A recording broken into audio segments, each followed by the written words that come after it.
Hello, everyone. Welcome to How to Garden. How's everyone doing today? Let's see who's here.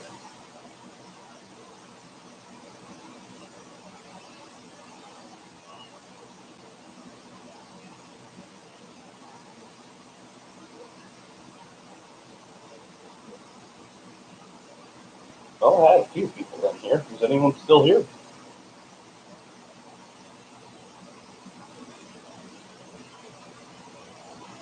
Hi there, Minotaur. How you doing?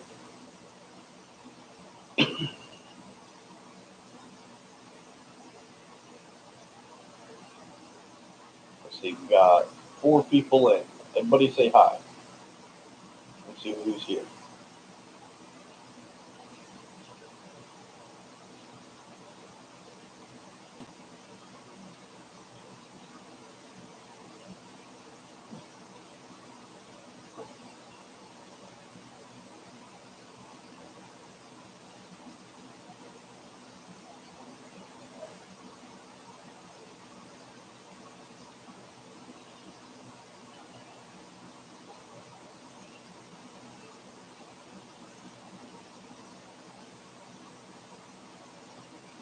Good to see you, Minotaur. Glad you came in. Real nice to see you. Don't really have a definite subject tonight. I normally do. We're just looking for any kind of gardening questions. We're moving into the fall gardening season, and a lot of people have been asking me rather interesting questions. A lot of people are getting into gardening for the first time this year, so I thought I might like to have one that's just answering questions and see how I could help. Thank you, Minotaur, for the thumbs up. Much appreciated.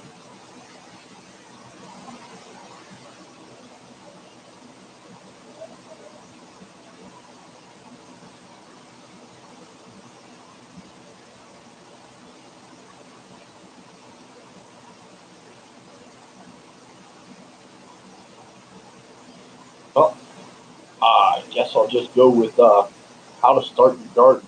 I had a gentleman the other day contact me, and he's looking to start his first gardens. He got himself a few fruit trees, wants to set those up, but he's primarily interested in vegetable beds. He's never set one up before, and kind of wanted some advice on how to go about doing those. Well, my first advice is improving the soil. Whether you go down and purchase some or you use compost or manure, biochar, whatever it is that you happen to decide to go with, you need to improve your soil. He's going to be dealing in a smaller area, so we're talking raised beds. If you're going to do a raised bed, you need a minimum of 8 or 9 inches of new soil put in to 2 feet. I generally recommend about a foot. When you put them in, cover the area with cardboard, and then put your frame on top of the cardboard and cut any excess cardboard off.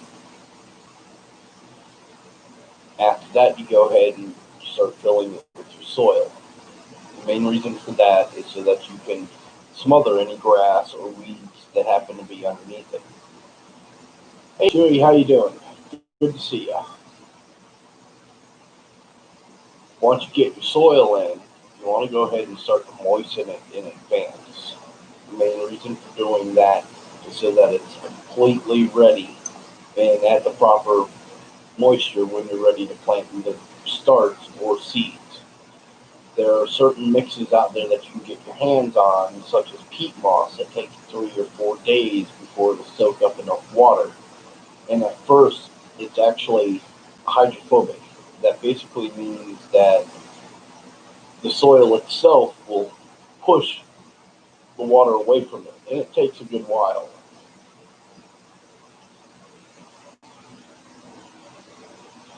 No, Chewy, I haven't read your article in the Fish Band magazine. Um, didn't know you had one.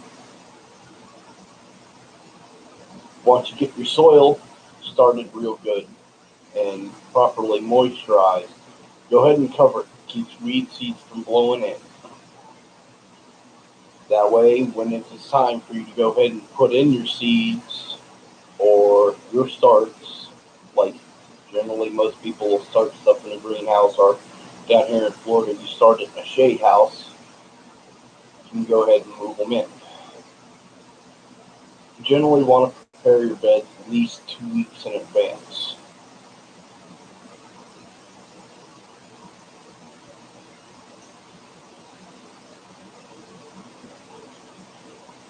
Your article, Chewy, was about what got you into the hobby.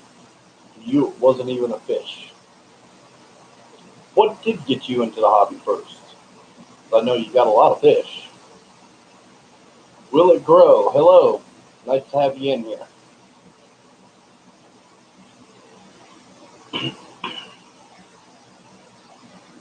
Now, that gentleman, he's on his very, very first beds, and he's going to be importing several truckloads of dirt, putting in raised beds. And I recommended with his raised beds that he actually set keyhole beds. The reason I recommend that is because the area that he's choosing to do it, you want to make sure you can reach everywhere easily to be able to make plants, pull weeds, put down mulch. Generally speaking, with most raised beds, I recommend a 4 foot wide, no more than 4 foot wide, by however long you happen to feel comfortable with. A lot of people like 4 by 8. You can work 4 by 8 by going all the way around it and reach everything. If you can only reach from one side, I recommend no deeper than 3 feet wide. That way you can still reach everything.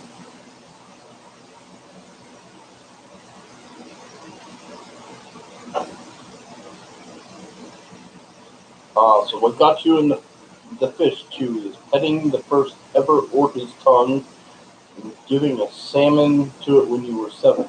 Now that is an interesting experience. I've seen quite a few orcas out at SeaWorld when I was growing up, but I've never touched one. That's really interesting.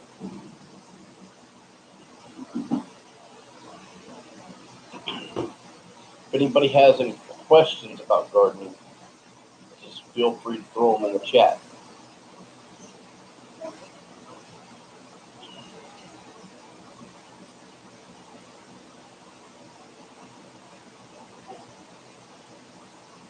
Will It Grow did a 3 by 10, works well for him, 12 inches high. Yeah, that's a really good size bed. You can do a lot with a bed that size.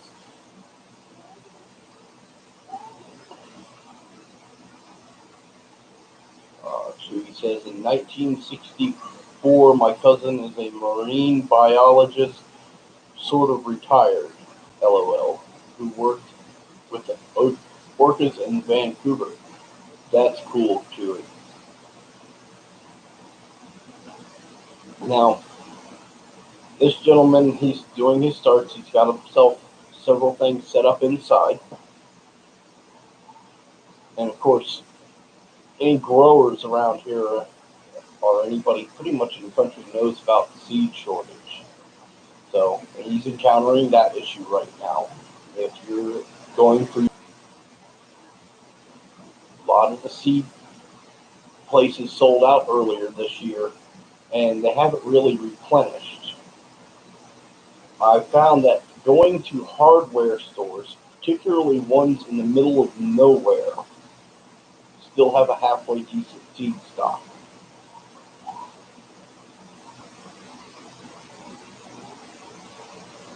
Aquaponics. I've set up several hydroponic and aquaponic systems, Chewy. I haven't really had a great deal of success with them, mostly because of the way the temperature and humidity fluctuates down here in Florida. It gets entirely too hot, and you end up losing the chemistry on the water very easily. You keep fish tanks, so you know how keeping the chemistry in the fish tank is. If you add a lot of heat and fluctuations, you you know how quickly a fish tank can go downhill. You can get the exact same problems in aquaponics and hydroponic systems. If you're going to do an aquaponic system or a hydroponic system, you really do need to keep it indoors or somewhere where you can regulate the temperature more. Outdoors does not work very well down here in Florida, and a lot of people come down here thinking that they'll be able to do it. They think the plants will just love the warmth all the time and just completely bomb it. I've watched quite a few people that were experts on it up in New Jersey, New York, Ohio, come down here and just completely bomb it. Generally speaking, they then move back up north.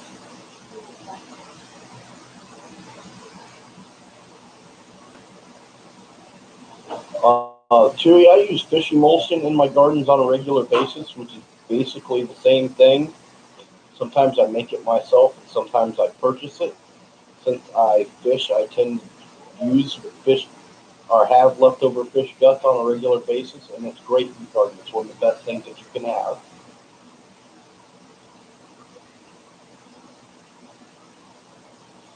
Yeah, Chewy, if you're going to do aquaponics in Florida, you really do need native fish, and you need some type of water temperature control system. Those smaller ponds, they just heat up way too fast and you'll lose all your fish.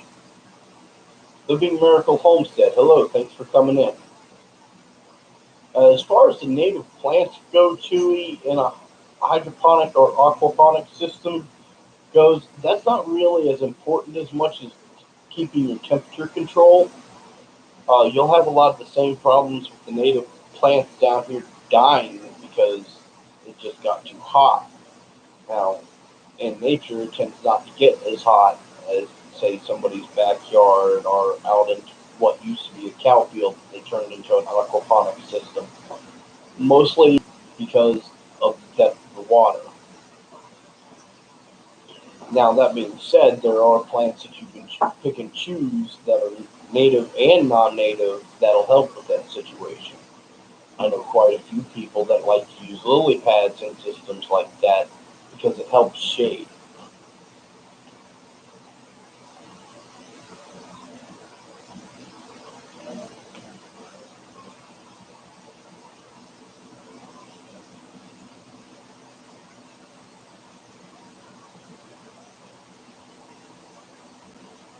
Yeah, Chewy, you'd need a pond down here much deeper than 3 feet. You're looking at 7 to 10 feet for it to actually stabilize well enough.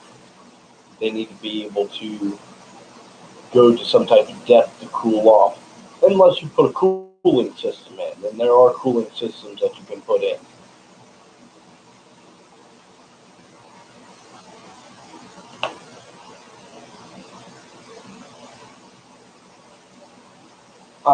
Something else in the aquaponics world that's picking up down here is growing crayfish.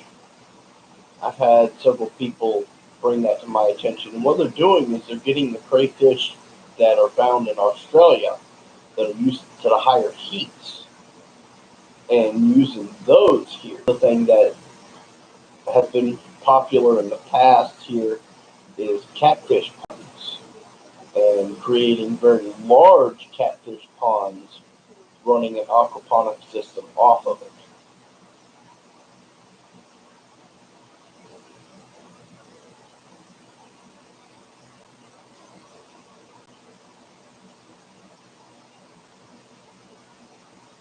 Yeah, I'm aware of that chiller system. It's a really nice.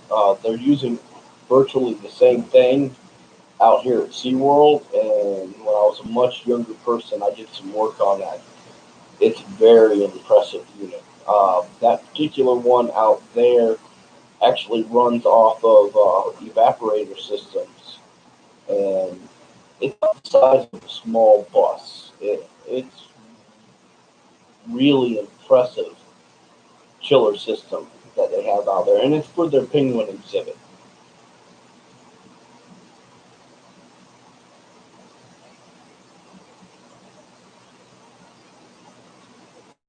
Living Miracle Homestead, it's real nice to have you in here. How you doing today?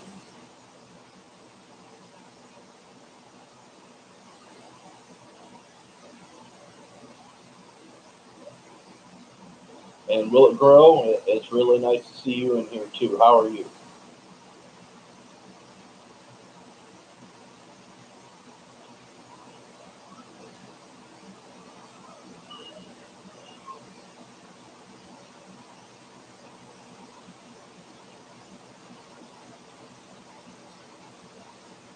Chewy, I'm familiar with the goldfish aquaponics.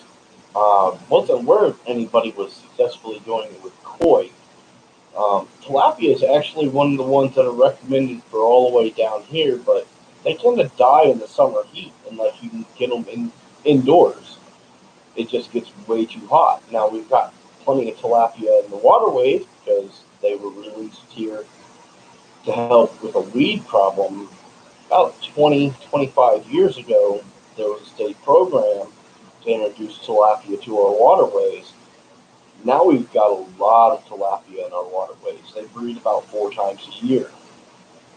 If you're growing fish for food, tilapia is a great choice because they breed 4 times a year.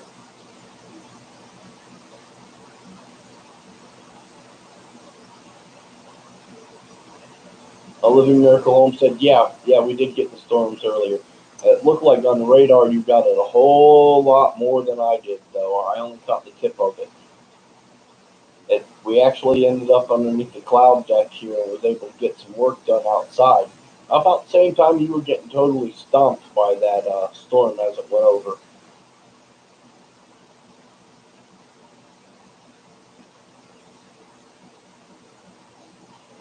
Julia, the average temperature of the water here in a 3 foot to 5 foot pond gets over 100 degrees, and you pretty much lose everything unless you take the proper precautions with them. One of the local schools I know put one of those in with tilapia, and they had a tremendous amount of problems out of it. Just simply because they didn't plan for the heat. They put it out in the field, and they put a shade cloth over it.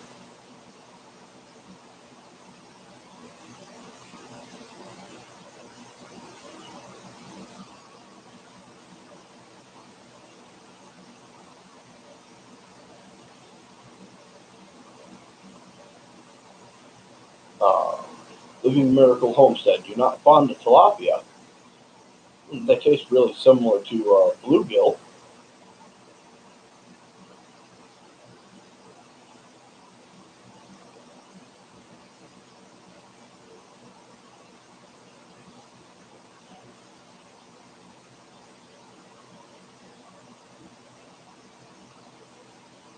Uh, Chewy says when the Calgary Zoo had their flood, White Brook tilapia replenished their stock.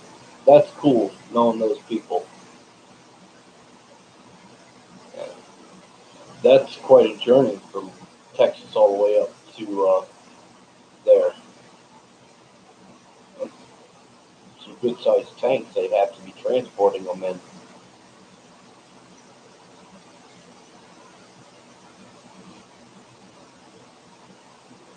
Living Miracle Homestead, how is your gardens going? I mean, this time of year here in Florida, we're not really doing much, but just curious, how they going?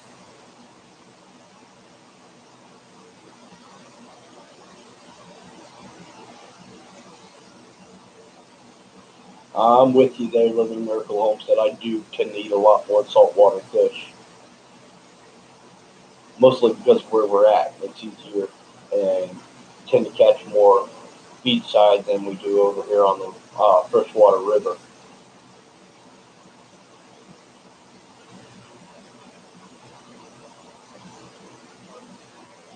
She says the guys from Tank did the exhibit for both the penguins and the hippos and tilapia. Now that's cool. Talk about diversity. Yeah, the squash bugs are definitely here. I had planted up a few summer squash to get going here in the fall, and no sooner they got about 2-3 inches that I have squash board, go right into them and kill them. Still a little too hot, I think. Try another round here soon.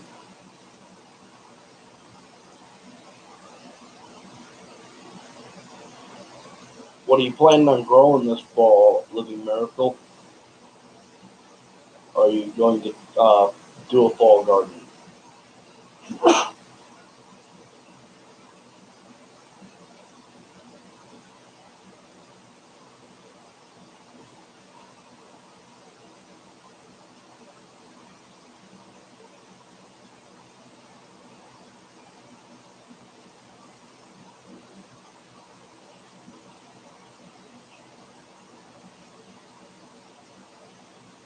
True, I wasn't aware that they could actually that fish could take that type of heat. That's very interesting.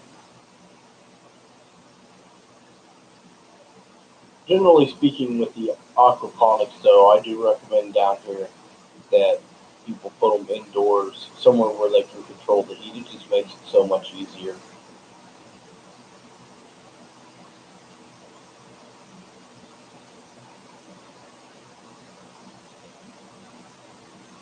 Living Miracle, your son has a charter business. That's cool. We're in a really good place for it.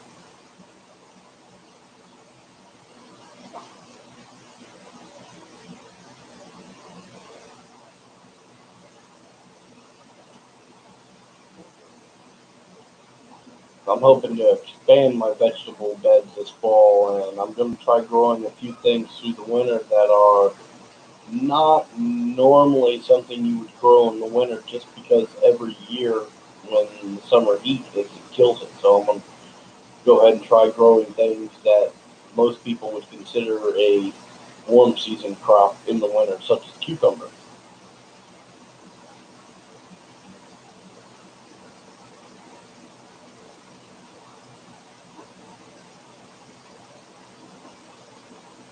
Living Miracle says she's on her second set of beans and love collards. Just set out a new garden. Yeah, I like collards too, and I do really well with mustard greens here. Uh, I've grown mustard greens so many times in the yard, they just kind of volunteer in the grass now. I'm hoping to see a decent amount of volunteers in the grass pop up again this year.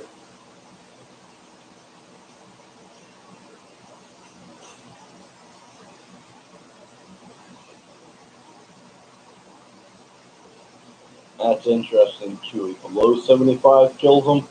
That's about when I'm starting to get comfortable.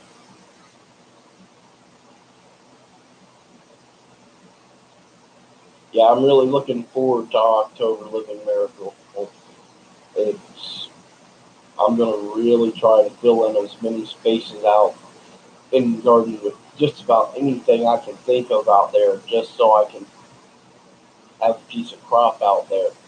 And my fruit trees are doing really well, and I've got quite a few beds established now. So I'm really looking forward to filling in those empty spots with vegetables this year.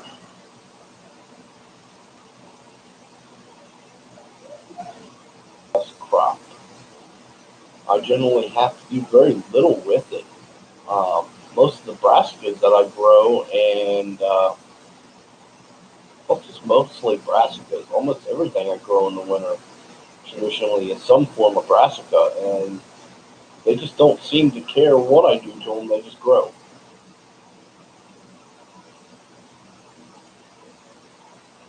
I've only got one raised bed out there. It's a decent sized keyhole. One third of it is presently occupied by okra. The other two thirds, I'm mostly going to plant brassicas and tomatoes. I'll probably fit in most of my squash in little odds and end places. I'm not entirely sure where I'm going to stick my cucumbers. I actually don't have a good place where I can let them run up a trellis as of present. The place where I was growing things like that, I planted pigeon peas, and now the pigeon peas are like 18 foot tall. So I can't really use that spot anymore.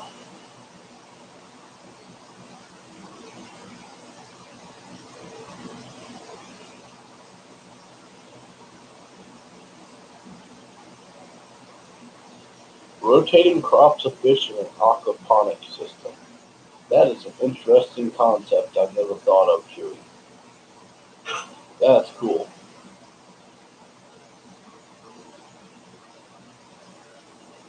I'd have to get a list of what would grow fast enough to be able to rotate like that.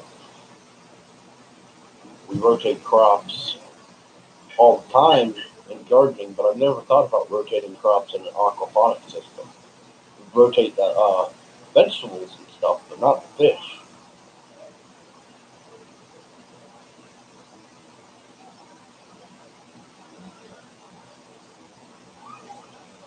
Living Miracle, I haven't tried the noodle beans yet.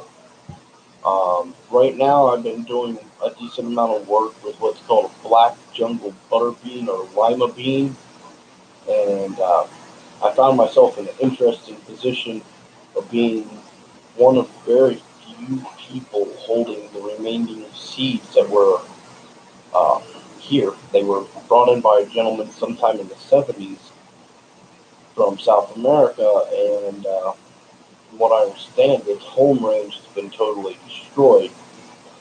So I've been growing them and trying to spread them back out so that they're not lost. Uh, I'd be willing to share some of those with you. I know they grow pretty well for usage relatively close to me.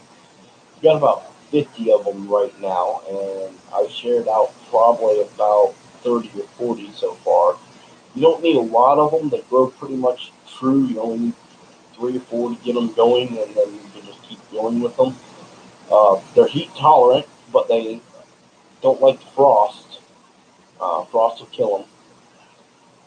I've had them go as long as 3 years before a frost killed them. So it's basically a perennial. It's not a terribly heavy producer, but young pods are actually really good in a stir fry. It's a lot like more like snow pea pods when they're young.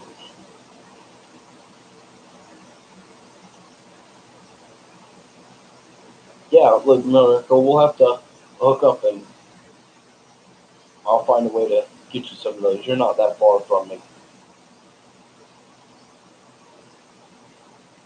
I'm trying to spread those to people that I know happen to be in a climate where they'll actually grow. And from what I understand from the person who gave them to me, is they really, really do like that hot, rainy weather that you find down in Brazil. Um, the original person who brought them in grew them for, well, since the mid 70s down in South Florida. And he was handing them out to various gardening groups down there. Apparently, most of the people that grew them decided that they really weren't interested in them. They grew them for the novelty of it. And I was doing a seed swap then, and I was trying to figure out what they were. Couldn't find any information on them. I contacted her, and she gave me a bunch of links to various gardening groups, most of which aren't even in existence anymore. And through those, I was able to track exactly where they came from. Uh, for a little while, I think I was the only person that had them, so I'm trying real hard to spread them around to other gardeners and have them spread any extra seeds that they have on to other people. I'm probably going to send some to a couple different seed banks, and I was thinking about a couple of the online seed producers that like heirloom seeds, sending them some just so I can spread them out further. You know how it is here in Florida. We get hit by a hurricane. We have one bad year, and there's a possibility that I might just lose that variety and then they're gone. That would kind of suck.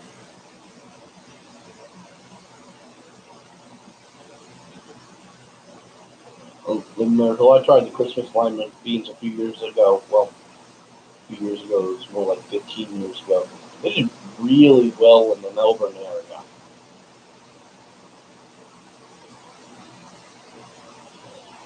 They're a dried bean. You get 3 or 4 in a pod, or you cook them very, very small when you have a very flat pea-like pod going before the beans really get going. They're great that way.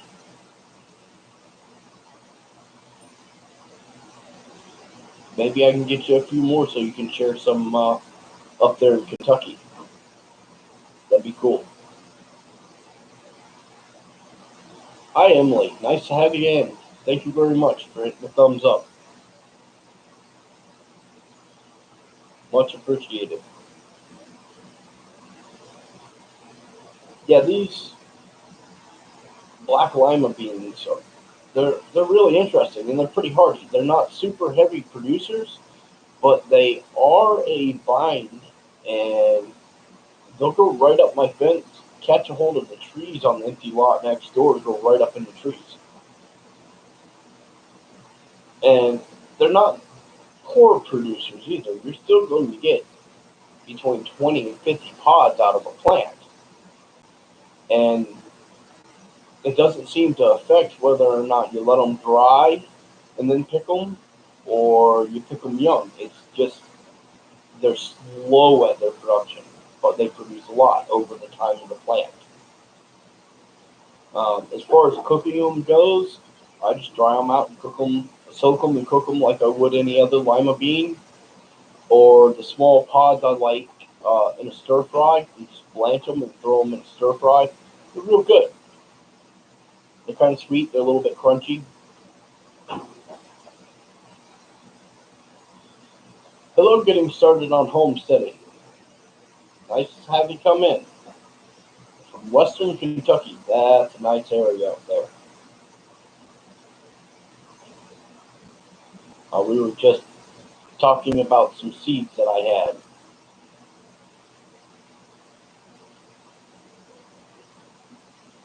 Yeah, a lot of fence would be perfect living miracle. We'll have to find a way, because I know you're maybe 20 minutes north of me. Um, you can find me on Facebook if you search How to Garden. You'll find my Facebook group. I don't know if you do Facebook or not.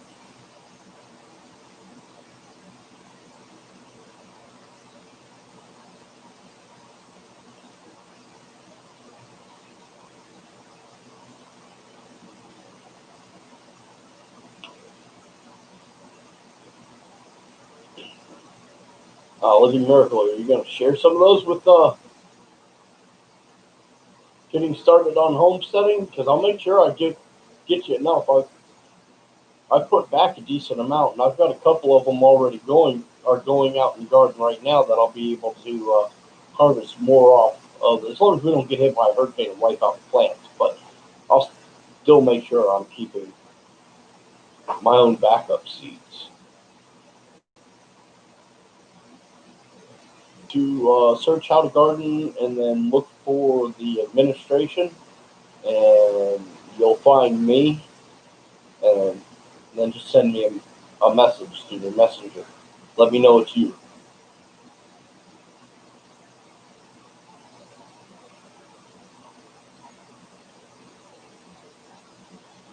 When you guys are up at that seed exchange and you run across anything cool, keep me in mind. I'm always interested in trying something new. I just got a seed pack from Carolina Gardner, and uh, he sent me down some. What did he send me? Raven, what did he send me?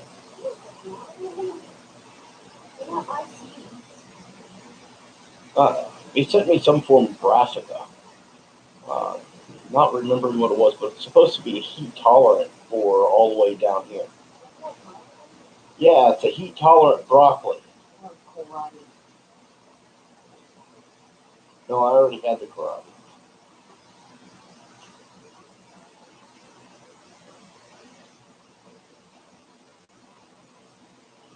Living Miracle Homestead. Search Facebook for How to Garden, and you'll find my gardening group on there. And then just look at the admin, and you'll find me. and send me a message.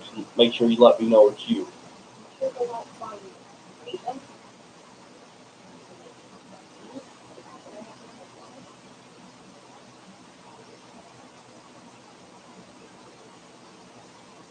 I hope I'm not buffering bad.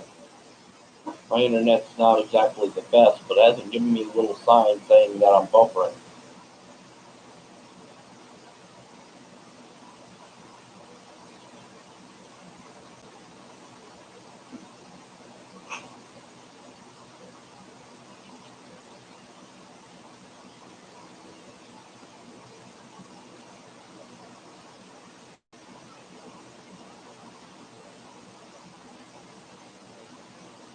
Oh, good, it's not bad. Awesome. Sometimes I buffer so bad on my end when watching somebody else's live stream that I have to actually exit off of it just because I can't hear anything they're saying.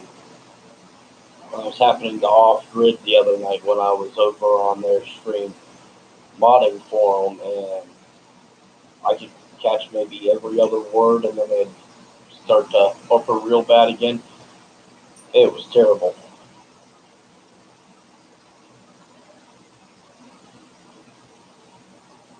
Internet connections are nowhere near as good as you would expect them to be. And I know people that have much better internet than I do that still have quite a few problems.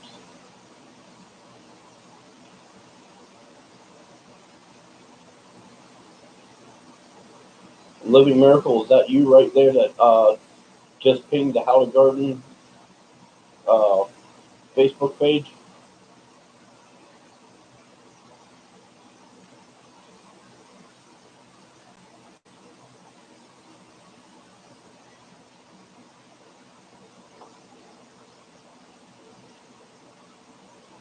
All right, give me a second and I'll take care of that.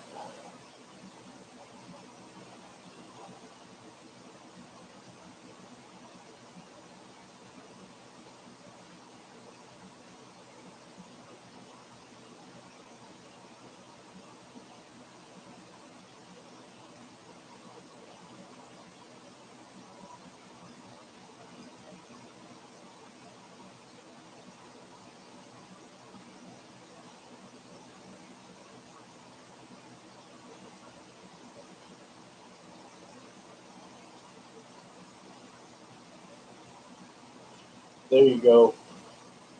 Living Miracle, I got you.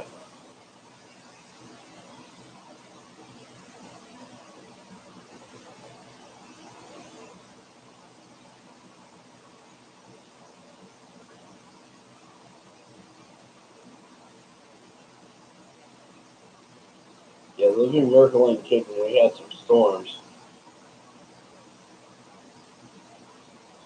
A little bit stronger than normal. It was just full lightning.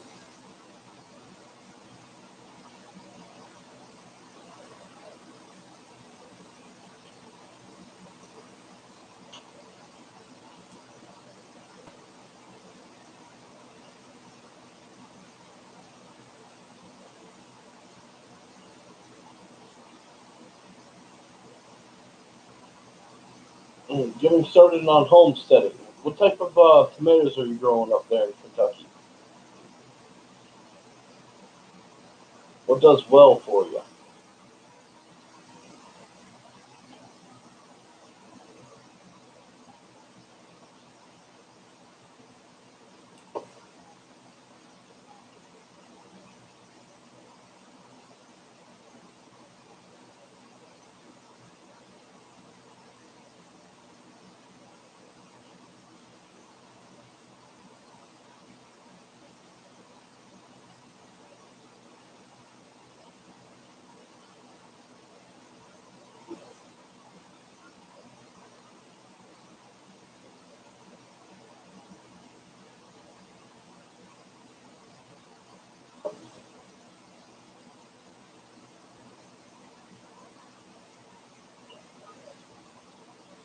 Cheery, are you still here or did you head on out?